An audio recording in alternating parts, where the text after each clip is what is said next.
I really think this comes down to something super fundamental about us as humans. We're the only species that can live in the Amazon and the Arctic. And the reason we can do that is we can acclimate to anything. It's the superpower of our species. Put us wherever and we will acclimate. People acclimate to famine and to war. Part of our job in the discourse is to resist that normalization. Hi, everyone. This is Huge. My guest this week is my other half on Big Nights at this network.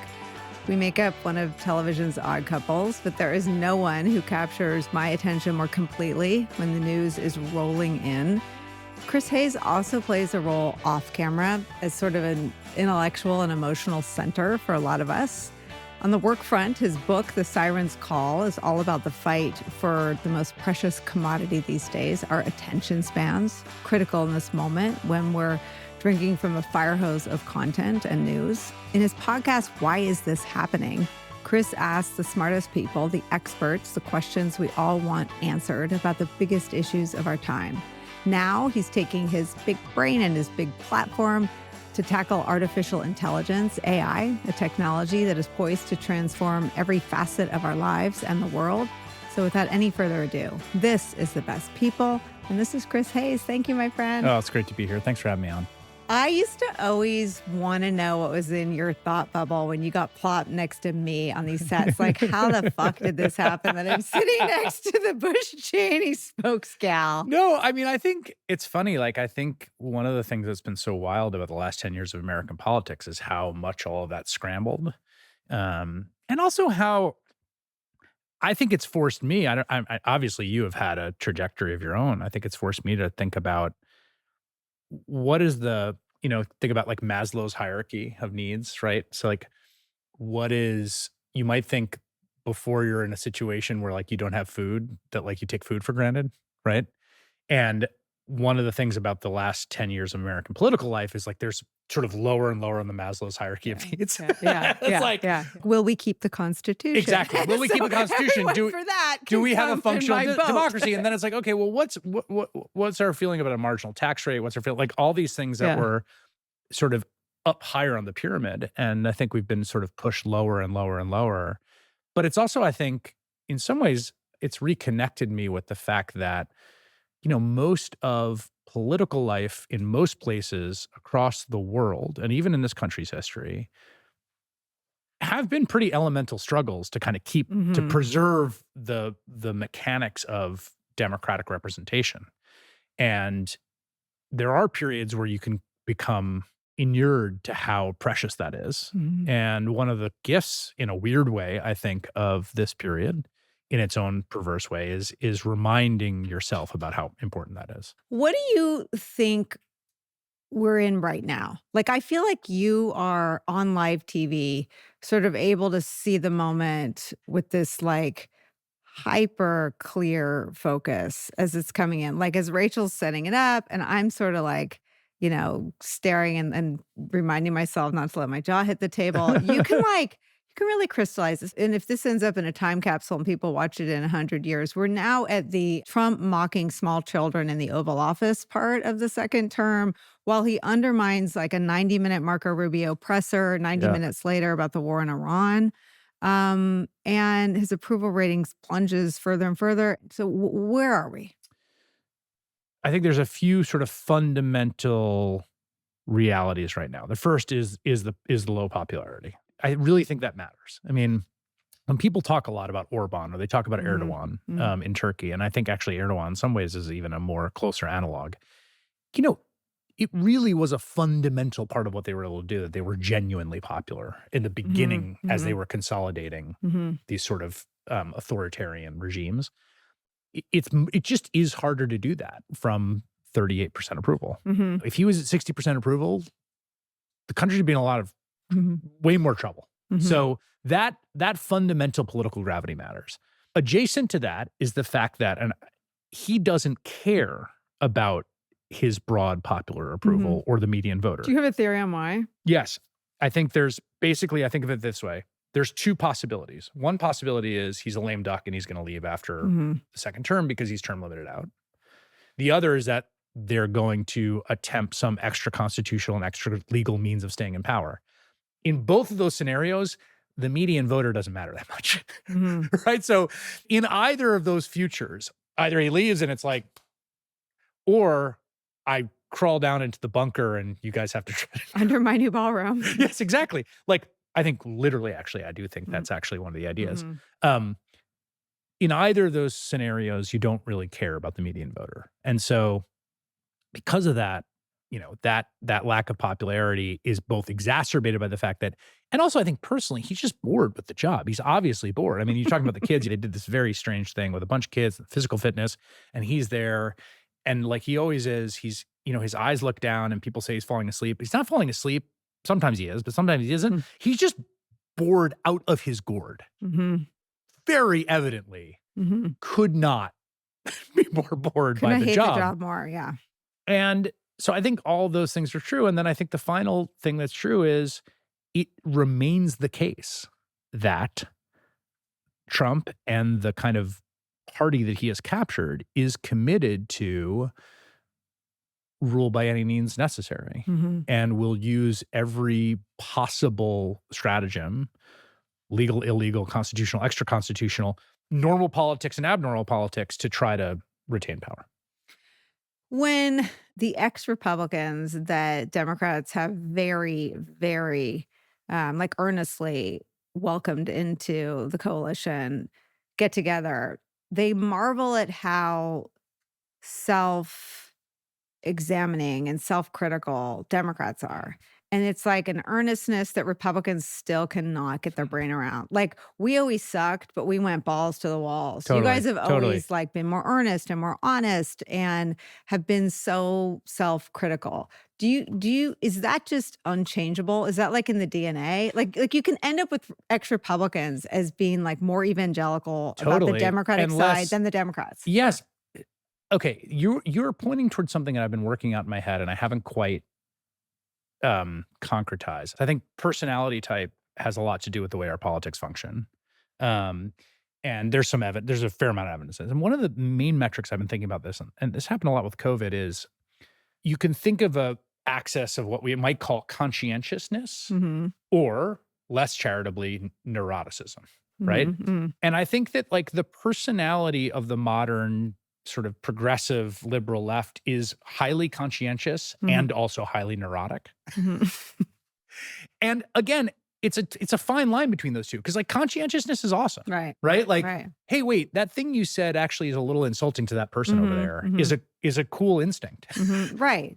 It's also the case of like it can become we can't say anything, we can't agree about anything. We're constantly questioning ourselves. And I think this is kind of the core of the engine in the sort of inner sanctum of what drives the kind of collective discourse around democratic politics, Democratic Party, progressive politics, is this constant battle between what's conscientious and what's neurotic.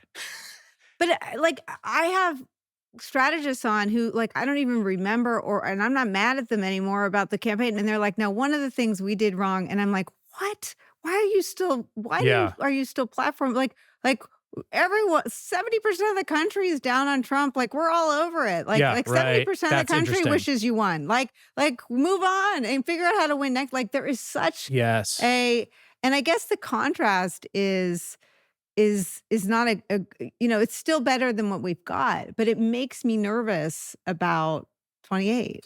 It's a really interesting question. I mean, I think there's an adjacent question that prompts, which is it necessary to have some comprehensive diagnosis? I mean, I think about 2012. So if we go back and we think of the Republicans, right? So 2012, Romney loses, there's the famous sort of postmortem, and the postmortem, which Lindsey Graham gets behind and Marco Rubio gets behind, is that we have to get right with Hispanic voters. And the way we get right with Hispanic voters is comprehensive immigration reform. Senate passes it. Boehner kills it in the House. Rubio's for it. And the Trump finds his way, I think, via Steve Bannon, via his own sort of weird kind of feral instinct, to an alternate theory of the case, which is we need to get white working class voters and we need to juice that turnout and that support. And that proves to be enough to kind of pull the inside straight in 2016. The lesson for me of that is that like, you can't just reverse engineer what happened last time. Right. Right? So you need new ideas. You need creativity. You need innovation. And so I think that's one of the things I worry about. There is this real instinct to kind of go back, what went wrong, correct for it. And one of the things you're seeing right now, which is super healthy. It's super, exactly. It's super we get back healthy. to it should be the way you win. But I my only hang up is it isn't right now.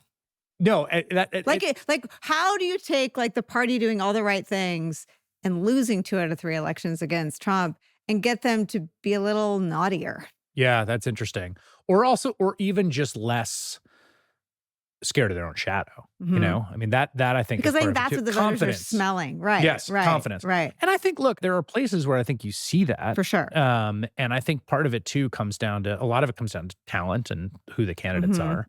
But I think you're right. You're identifying something very true and correct. And I think it's been a psychological profile and feature of the discourse in the sort of broad center left, particularly progressive circles, since I was in my early 20s. I mean, notoriously factionalism and sort of purity tests and all this stuff.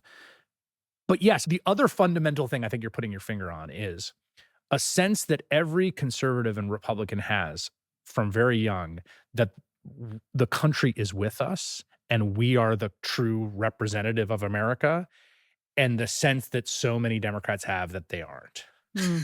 And worried that they aren't.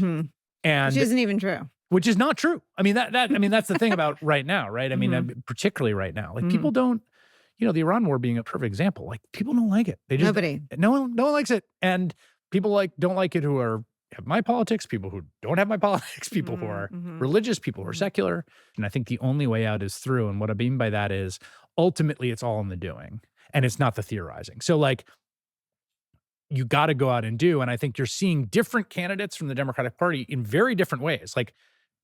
John Ossoff, James Talarico, and Graham Plattner are, 3 different white men around the same age with extremely different approaches in very different states. And massively talented. And all very massively talented. And I would say, all 3 of them, and I don't know, who's going to be successful, projecting a kind of confidence for sure that is not the kind of hand-wringing. All 3 of them, again, very different folks, different backgrounds. They seem like they, to their core, think they're talking for the majority. And add Mamdani to that list. Absolutely. I said this to Adam Kinzinger, who was on this week, and I said, because they won't do it for themselves, I'll do it for them. The Democrats have the bigger tent. They should be throwing big tent parties for themselves, patting themselves on the back. And they're on the right side of every single issue if you ask the public. I'll throw them a party if they won't throw one for themselves. But that should just confidence. Be, not just confidence, but all the things that people said they didn't do, they have done. They have the better media ecosystem. They have comedians saying, what the fuck? Why are all these comedians shilling for Trump? They're winning the party. They're winning the communications. They're making fools out of their own sort of stooges in state media. I mean, you've got Megyn Kelly attacking Fox News in a way that I don't think you and I even ever would. I mean, you've got the Democrats to sort of taking all the notes and acting on them.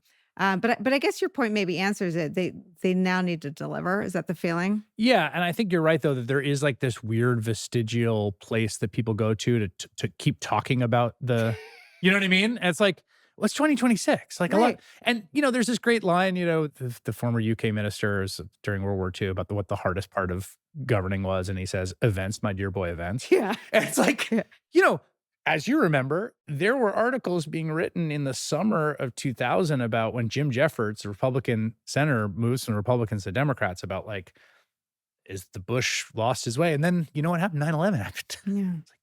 There were articles being written after Donald Trump beat impeachment in the Senate in late January, February 2020 about how Trump's back and he's on the rise, and then COVID happened. None of this is static. So one of the things you get is you get this the last election we have was this and this happened, and the podcasters, we should have gone on the podcast.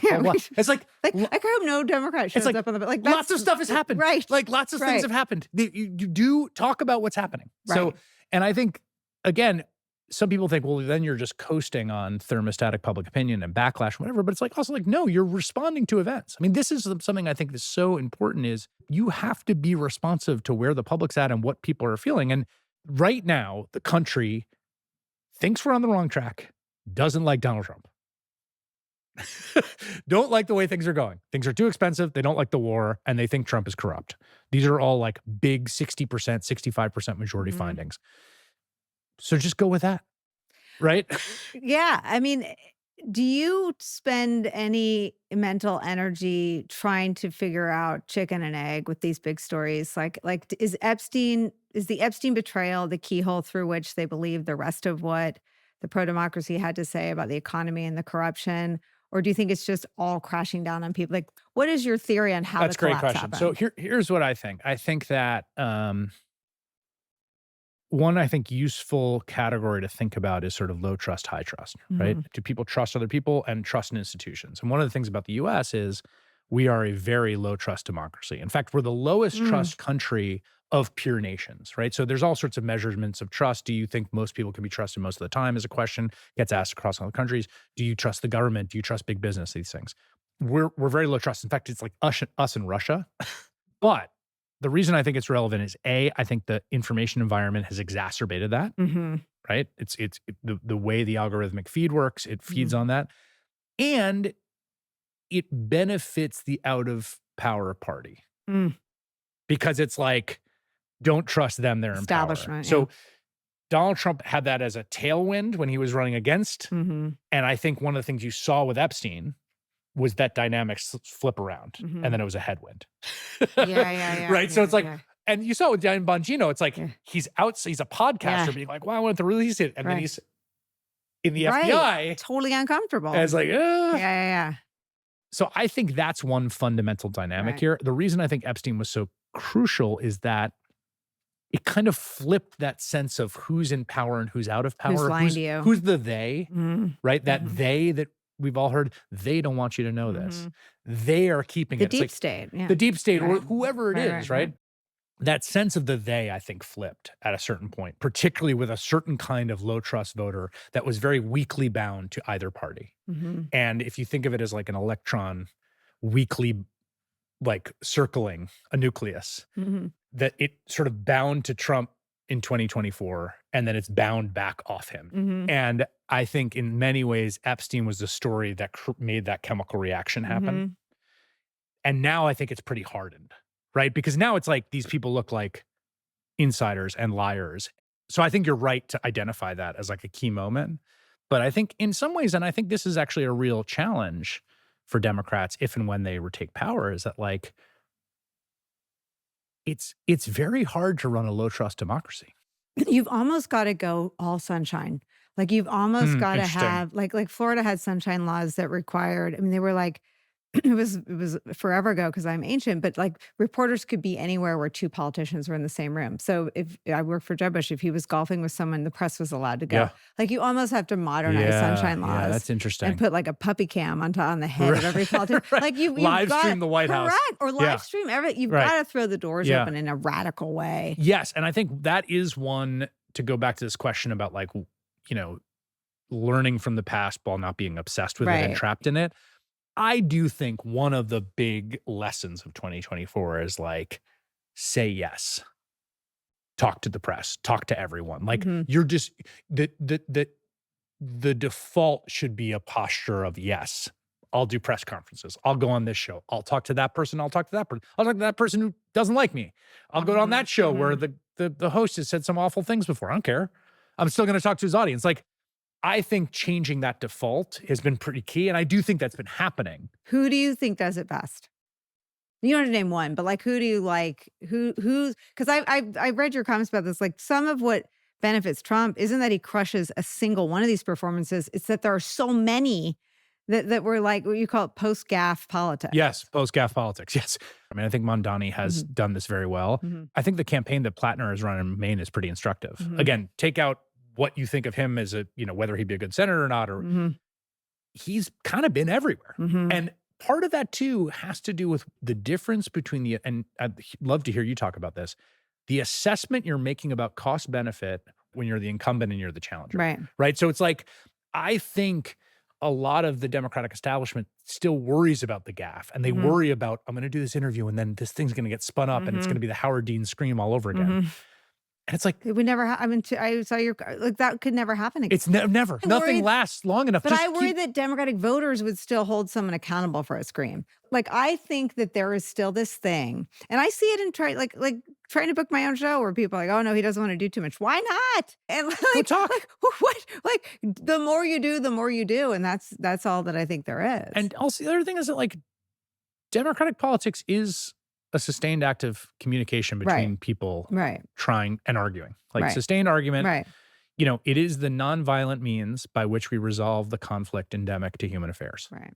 That's what we got. That's all we got. And the way you do it is talking. Right. It's like talking or something else. Right. So we talk. Right. And I mean, that's human history, right? Right. So you got to be willing to talk, and I'm biased. You're biased. We're talkers, right? So it's I think that the thing that I do is the most important, but I do think it's important. Well, I mean, it is the way, and you've written the book, like, it's the way people consume information about who they're going to pick. It is content that you only create content, and people only consume content that's fresh or viral. And you only do that if you're everywhere. Absolutely. And I think there's this real control question too. Mm-hmm. And I think this is a thing that gets to consultant culture, staff culture, even political culture. In some ways, you want to control as much as you can control. And there's a certain formula to, let's say you're recruiting a swing seat House candidate, right? It's like, good resume and bio, do a bunch of like very set piece earned media where like, I am outside this hospital that's going to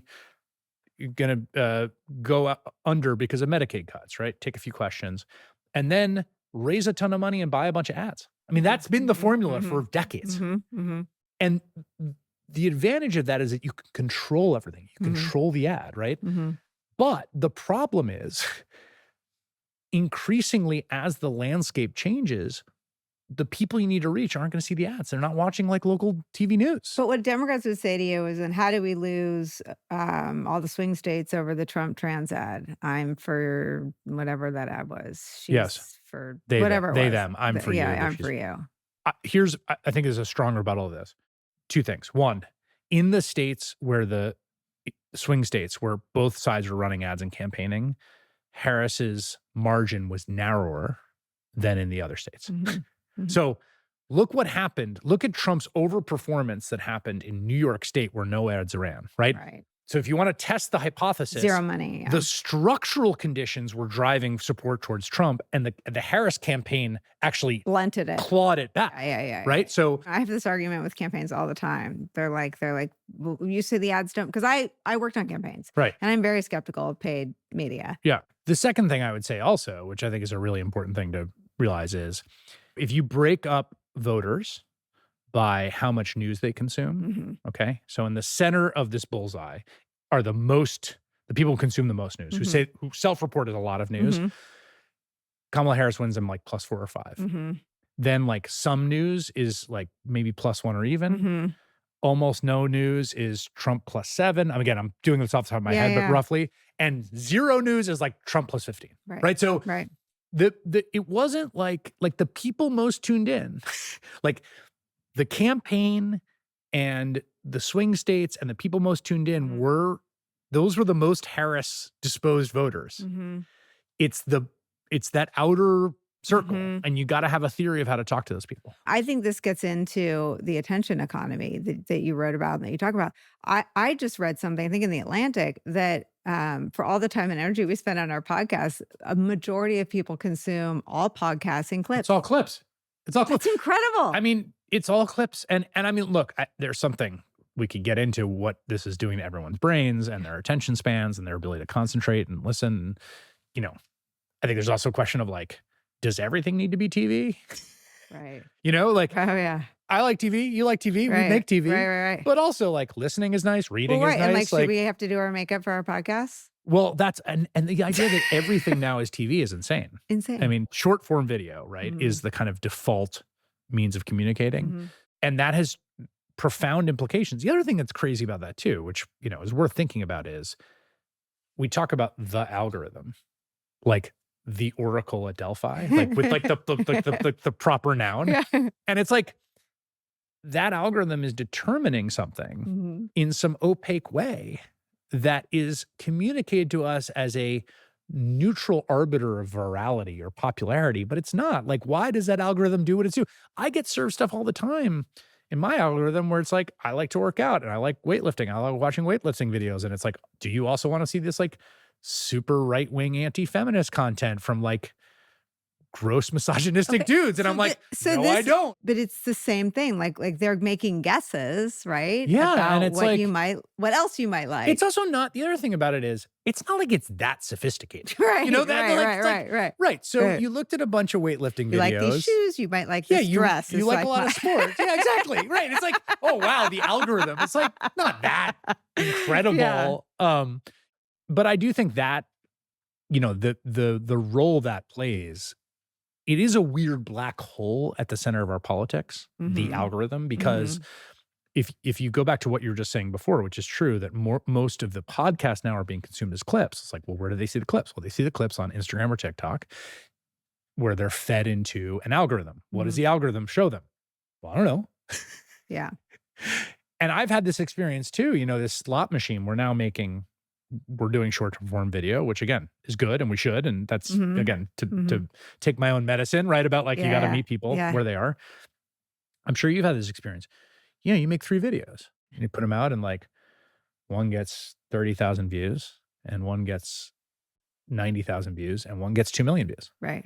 And it's like, was the one with 2 million views so much better than the others? I don't know. I mean, you can try to kind of retroactively engineer for the next one. And then sometimes you'll try and iterate. You'll be like, well, I'm going to do another one on that topic. I got 2 million. Yeah. Well, it's like chasing the highly rated block. Yes. You can't do that either, right? Because like what works on one day may not work the next day. And that brings us back to where we started, right? About how you approach politics, which is, you want to be informed by the data. You don't want to just be like, I don't look at polling. I don't look at the numbers. Right. You want to be informed by the data. Right. But fundamentally, you cannot back out a calculation, Chase it. reverse engineer, chase a thing where you just construct from the data.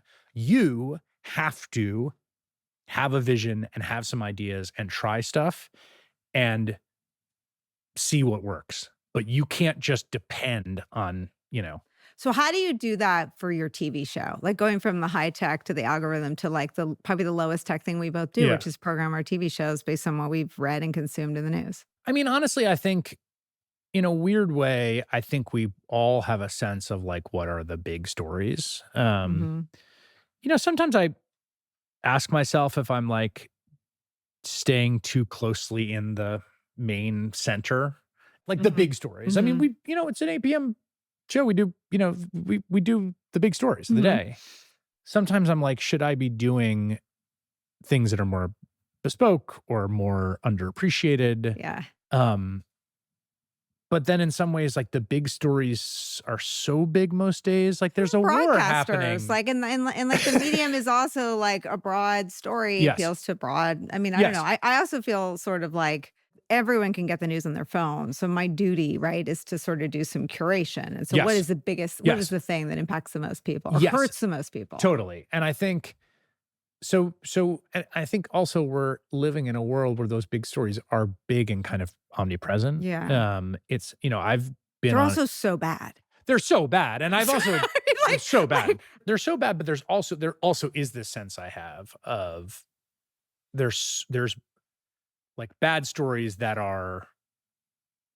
have sunk below the visibility line where I'm like, corruption. Like I have a really hard, especially when you watch the results out of Hungary, like corruption is so universally loathed, right? It's like making a fool out of you, And especially if you're one of the Trump supporters who thought he was going to make your life better, the corruption really rubs them the wrong way. I struggle to find a lot of good investigative journalism about the corruption. I know the New York Times just won a Pulitzer for some of its crypto reporting, but those stories obviously take forever. And there's zero television element to it. That's a big part of it. And I really struggle to give the corruption the coverage it deserves. It is a story I am doing the worst on. I have had the same struggle with precisely that story. There was interesting polling I saw the other day that showed the percentage of people who say he's corrupt has really dramatically gone up, including in every subdemographic, including Republican voters, including white evangelicals, et cetera. So it is getting out there. Yeah. Because he's doing it all on camera. It's so insane. Like, me and my crypto fund, and here's my and also coin. Here's my son showing up on Fox News to talk about how his drone company just got a Pentagon contract. Correct. Like they're not even Fox hiding to it. brag about. Right. So yeah, I've struggled with that. Some of the other stories, one of them, which we've done a fair amount of, but like we are still killing civilians on boats in the Pacific and the Caribbean. Right. We've killed maybe 170 now. It is, people pointed out a few days ago when Marco Rubio, out of context, was talking about the Iranians firing at civilian boats. It's like, well, that's actually what we're doing. So that's one story that we've covered, but also feels a little like has unfortunately been routinized. The other story that I've really struggled with is one of those things that we all covered when it happened, but the single most consequential thing from a sheer like tally of lives, like human life, that this administration had done is Trump, Musk, and Rubio killing off USAID. And there's a new study in the out of Harvard that estimates that the total cost of that's going to be 600,000 people dying. That's like an unfathomable, that number you can't get your head around it. And again, it's like that happened, and the sort of long tail of that is still playing out. And again, I have been struggling with how to cover that because I would say on the other side of it, though, is to the point that you were saying before about how bad the things that are happening. Like there are kind of high definition abuses, and then there's like more remote abuses. And if it's the case that we're covering the high definition abuses, I'm okay with that as long as they're you know what I mean? Like if they're real and they're important. What is your sense of how the press is doing that covers Trump? I think it's hard because I think there has been such dislocation of the press. You know, like what does that even mean? What does it mean Like anymore? I mean, there used to really be, I think you saw this from being in comms at the White House. 20 years ago, I saw it from my perch sort of coming up as part of a crop of sort of blogosphere online writers that were kind of outside of the old establishment of what used to be called the Gang of 500, like the Washington Press Corps. That world is just so much more tenuous now and sort of stripped down of its power. I think there's been a ton of amazing reporting happening. I think the rise of this network has really transformed what news cycles are, frankly.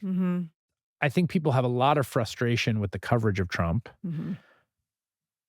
because fundamentally there's this kind of genre constraint around this sense of normalization, and it drives people insane when the headline is the president says whatever totally insane thing he said. Like every headline should be Trump undermines Secretary of State and National Security Advisor 80 minutes after he addresses press for 2 hours. Or, I think about this word, I think about all this all the time. We have debates about this, my staff. The word claims. Such an interesting word, such a loaded, fraught word. Think about when someone says something and someone claims something. Now, at some level, those are the same. You're communicating the same. Trump says Iranians ready to sign memo of understanding. Yeah. Trump claims, right? Okay. Claims, now, both are defensible, even in the world of sort of AP mainstream journalism. But they have incredibly different senses. And there's a lot of Trump says that should be Trump claims. Right. Basically everything he says should be Trump claims. Yeah. Trump claims that, blah, blah, claims that. Yeah. Because claims is like, I don't know. Right. It's like one step down from says. It's a step down from says. But I mean, I also think we need a different word for, I've been covering the overnight posts because I consume a lot of sports, live sports and sports news. And if any athlete in baseball or basketball or football just had the posting practices and times of the president of the United States, it would be a huge sports story. Oh my God. Like huge. Like if any basketball player. If the day before LeBron was going to compete in some big game and it's like, wait, we have the timestamps. That would be the story, right? And if any, and I consume far less entertainment press, but like it's sometimes in my feed, right? But if any actor at the top of their game, like he's president, he's at the top of our politics, we're posting all night, it would be a story in the entertainment press. Like they would have to cover it. And the political press rarely covers his overnight screeds. I do. But this connects with actually something. I have a theory that one of the best things for Trump and one of the things that allowed him to win in 2024 was getting kicked off Twitter and going to Truth Social. Maybe.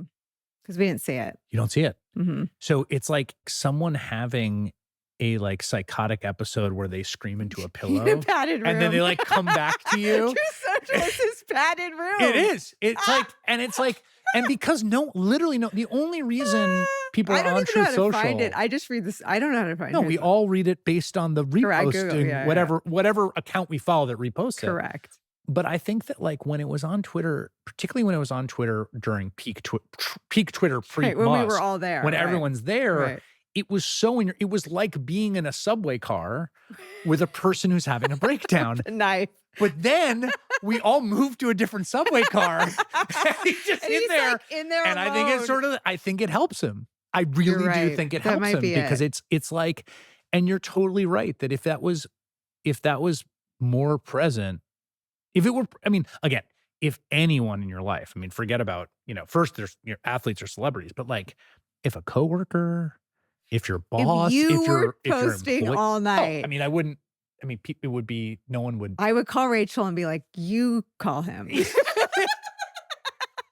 call mom and be like. But for any person in your life, I mean, that is. But like we talk about algorithms and I want to ask you about AI in your series, but like, are our brains already broken in that the commander-in-chief, the guy with his fingers on the codes, posts all night and it's barely news? I really think this comes down to something super fundamental about us as humans.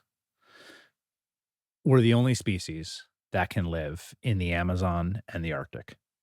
And the reason we can do that is we can acclimate to anything. It's the superpower of our species. Put us wherever and we will acclimate. People acclimate to famine and to war. I've watched videos of a guy working out in a half bombed out gym in Gaza with the machines and the dust. Literally, it's like caved in. Yeah. There's rebar showing and he's like on the machine pulling. That fundamentally is the issue. It's like he's just done it enough that we've acclimated. This adaptive feature, and it's adaptive feature for all of us. And I think, you're right that like part of our job in the discourse is to resist that normalization. But the pull towards that normalization is powerful. It's just a powerful part of our collective, again, like at the deepest level of our wiring. It's partly what produces us and our ability to function.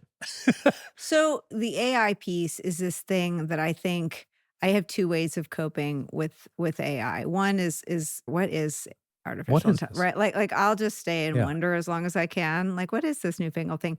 And the other is denial, right? Like I'm already using it because it's everywhere. Yeah. Like how do you span that in what you've like tackled and what you're trying to present? So part of the reason we did this series on the podcast, the AI Endgame, was precisely because I was feeling myself in a kind of defensive crouch about it, where it stresses me out. It gives me the bad feeling.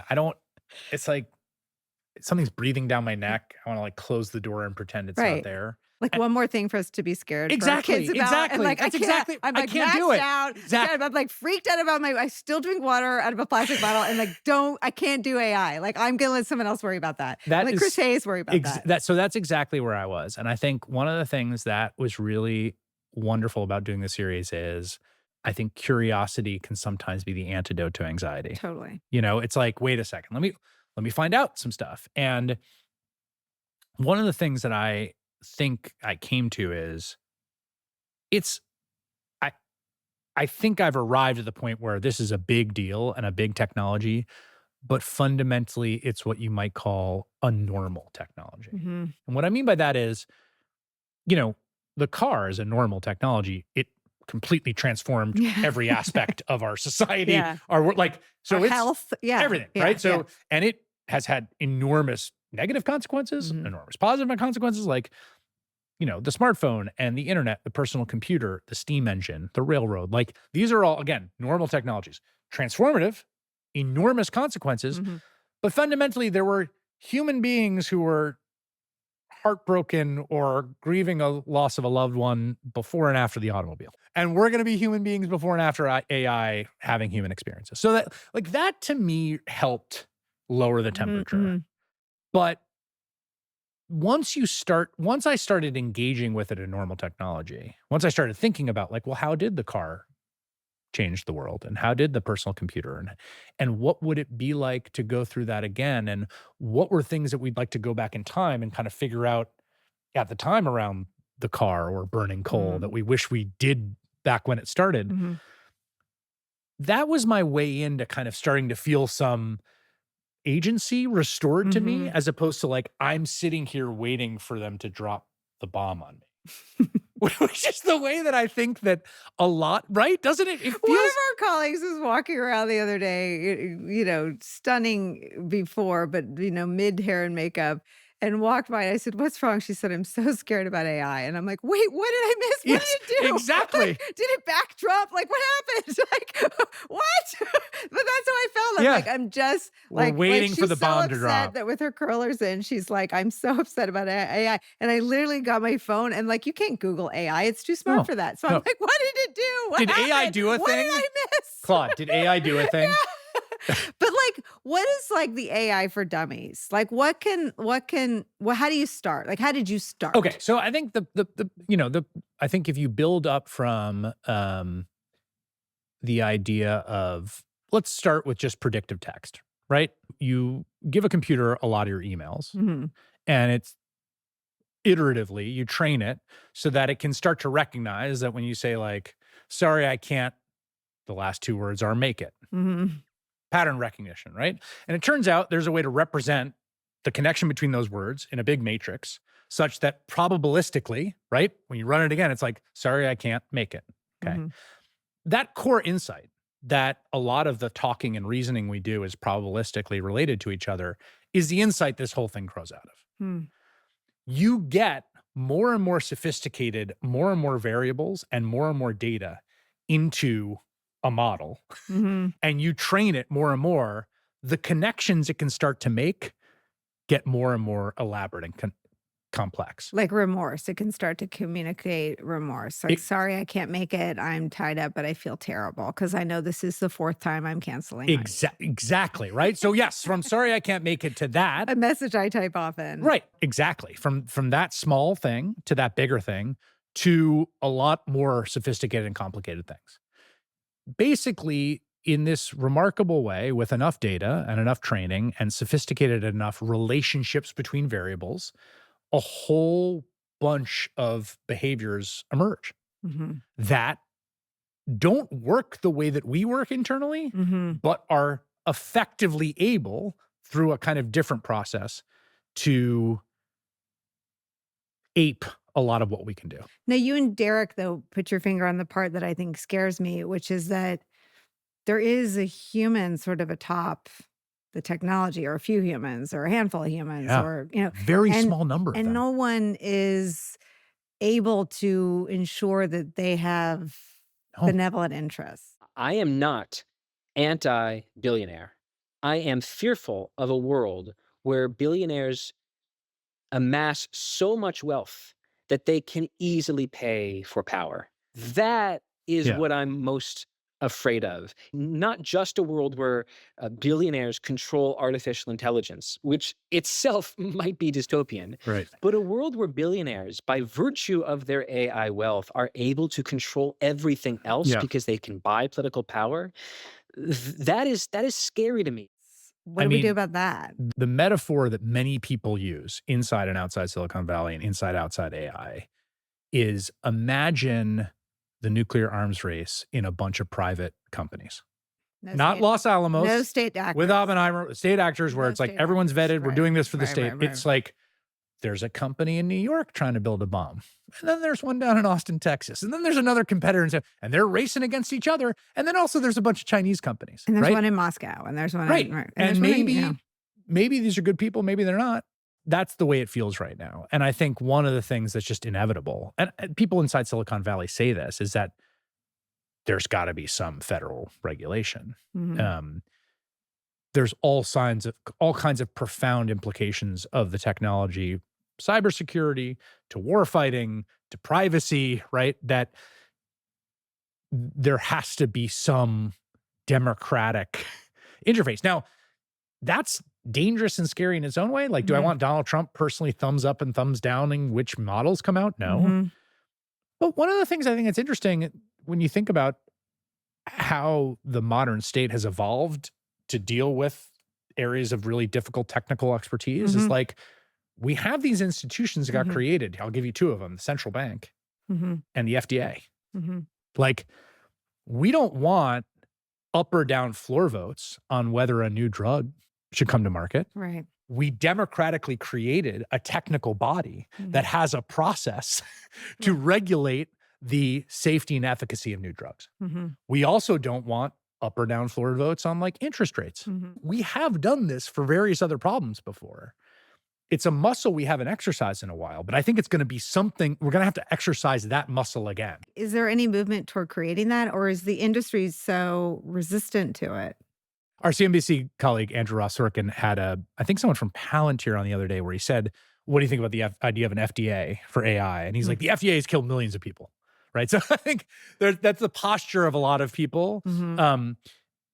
Yes, there are people thinking about this, for sure. Like it is, again, it's slow and it's behind where the technology is, but there are lots of smart people thinking about what a regulatory and governing regime would look like that wouldn't be Donald Trump vetoing things. It wouldn't be an up or down vote on every model, and it also wouldn't be this sort of laissez-faire. Let me ask you a low-tech question. Like, do you empower it yourself? Does someone let it in, and that's where its power is, to know your history and to know, or is its power external, like fine-tuned on a vast sample of humans? Like, how could it be manipulated by bad actors? Oh, I mean, there's a million ways to manipulate it for bad actors. First of all, the companies are going to have so much access to information about you. I mean, everything that we do, because you're talking to it all the time, right? Like, so right. I even the other day, Anthropic's Claude had a new feature where they say, there's this new feature called memory.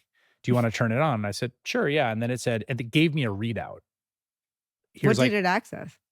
Well, it just gave me a readout based on my interactions. But what it said to me was, you're the host of the APM show on MS Now, and you have written these books, and this is your next book project, and you just went to Japan with your wife and your 3 kids, and they're this age.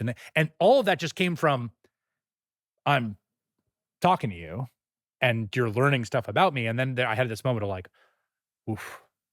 But then what it can do with that is also sort of fascinating. It's a much more sophisticated thing it can do with it than like algorithmic ads. Think about a bad actor who wants to put their finger on the scale of an election. Right?